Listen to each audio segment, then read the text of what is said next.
শুভ সকাল আমার প্রিয় বন্ধুরা, তোমরা সবাই কেমন আছো? আশা করছি তোমরা অবশ্যই ভালো আছো এবং সুস্থ আছো। দক্ষিণ চব্বিশ পরগনার ছোট্ট একটা গ্রাম থেকে আমি পাপিয়া আর একটা নতুন ভিডিওতে তোমাদের সকলকে স্বাগত।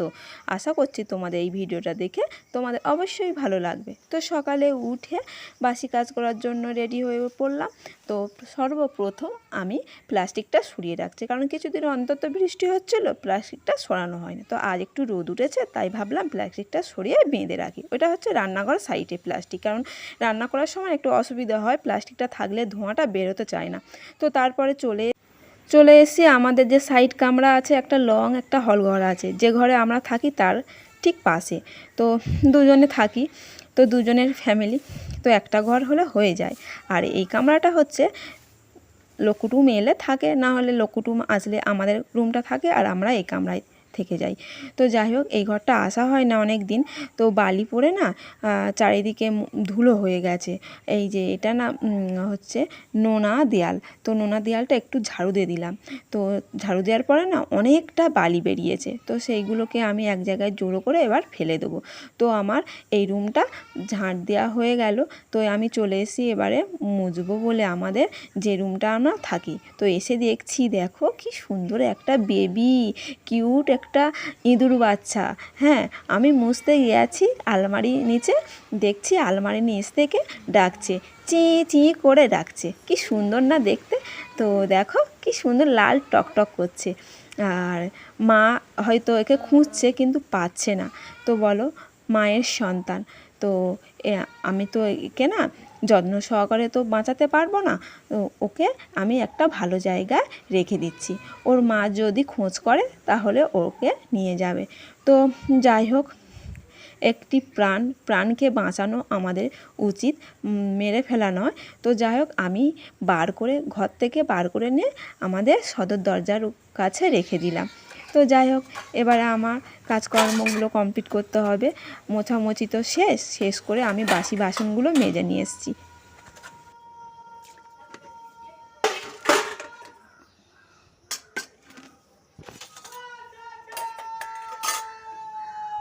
মাছ কাকুর আওয়াজ পেলাম, জানো তো বন্ধুরা। দেখছি বাসনগুলো রাখছিলাম, তখন মাছ কাকু হাঁকছিল। দেখি মাছ কাকু কি মাছ নিয়ে এসছে, সাথে থেকে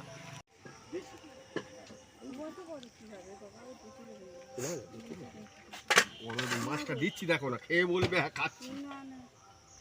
ছোট মাছের টেস্ট নেই, অতটা বড় হলে তবে তো টেস্ট বড় হয় আছে ভালো। ছোট আছে, কোনটা খাবে?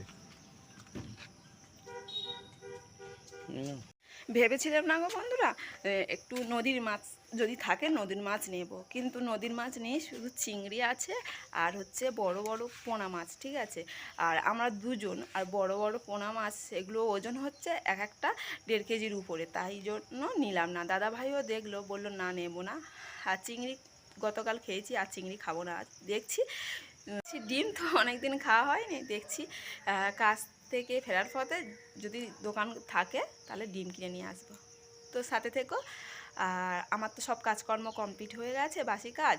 আর দাদাভাই উঠলো, বিছানাটা গুছাবো, আর হচ্ছে ঠাকুর ঘরে বাটাগুলো, বাসি বাটাগুলো আছে না বাসন, সেগুলো ধুয়ে রাখবো। আমি ড্রেসটা চেঞ্জ করেছি, বাসি কাপড় পরে বাসি কাজগুলো সেরেছি, এবারে ড্রেসটা চেঞ্জ করলাম।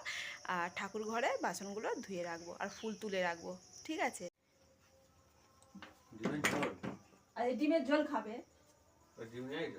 আনবো, আসো কোথায় কাজ থেকে আসবে, এখন ডিমে আসবো, হবে না ডিমের ঝোল ভাত?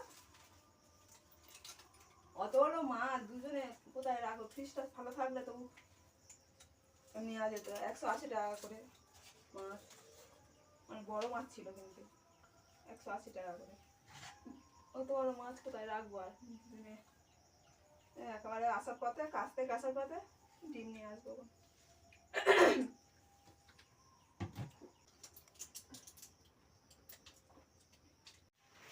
তো চলো বন্ধুরা, সাথে থেকো। রেডি হয়ে গেছি কাজে যাওয়ার জন্য, দাদাভাইও রেডি হয়ে গেছে।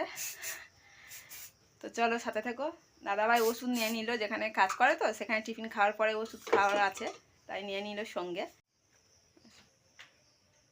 সেই যে তোমাদের সঙ্গে দেখা হলো সকালবেলা কাজে যাওয়ার সময়, আবারও চলে এসেছি, এসে রান্নাবাটি করে খেতে বসে পড়লাম ডিমের ঝোল আর ভাত। তো তোমাদেরকে দেখিয়ে দিলাম এক ঝলক। তো যাই হোক, খাওয়া দাওয়ার পর একটু রেস্ট নিলাম। দাদাভাই কাজে বেরিয়ে গেছে, আমি বেরোবো, আমিও রেডি হয়ে গেছি। তার ফাঁকে এই কাজটা গুছিয়ে রাখছি। তো কয়েকদিন অন্তর তো বাড়ির বারান্দায় না জামা কাপড়গুলো মেলছি আর তোলাই হচ্ছে না। ভাবলাম না, কাজে যাওয়ার আগে আজ এই জামা কাপড়গুলো গুছিয়ে আলনাতে রেখে তারপরে কাজে যাব। তো যাই হোক, এই কাপড়টা দেখছি এক জায়গায় না অনেকটা ছিঁড়ে গেছে।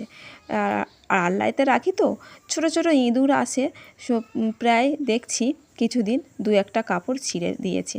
তো যাই হোক, আলনায় আমার জামা কাপড়গুলো গুছানো কমপ্লিট হয়ে গেল। তোমাদেরকে শেয়ার করা তো হয় না কোনো দিন আলনা গুছানো। বিকাল 4টে বাজে, আমি হাঁটতে হাঁটতে চলে এসেছি আমি যেখানে কাজ করি, ঠিক আছে। তো দাদাভাই 3টের দিকে পৌঁছে গেছে আর আমি এই 4টের সময় বেরালাম আর কাজের সাইডে কাছাকাছি চলে এসেছি, বুঝলে। আর এটা হচ্ছে মেন রাস্তা, গাড়ি যাচ্ছে প্রচণ্ড, তোমরা গাড়ির আওয়াজ পাচ্ছ ঠিকই। তো সাথে থেকো, আমি এবার কাজে ঢুকবো, আবার সন্ধ্যাবেলা তোমাদের সঙ্গে দেখা হচ্ছে।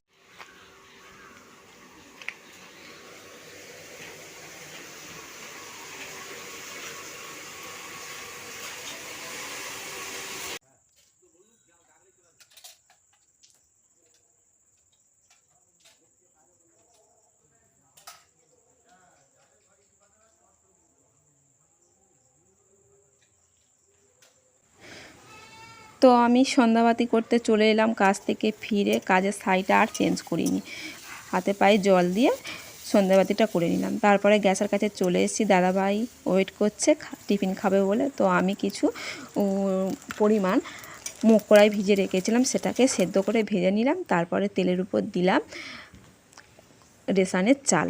তো তেলের উপর চাল ভাজা খেতে দাদাভাই খুবই পছন্দ করে, তাই ভাবলাম আজ একটু চাল ভাজা করে ওনাকে টিফিন খেতে দেবো। তো যাই হোক, আমার চাল ভাজাটা কমপ্লিট হয়ে গেল, এই যে দাদাভাই খেতে বসলো। তো বন্ধুরা, ভিডিওটা এই পর্যন্ত থাকলো, তোমরা ভালো থেকো বন্ধুরা। কেমন লেগেছে চাল ভাজা? শুভরাত্রি।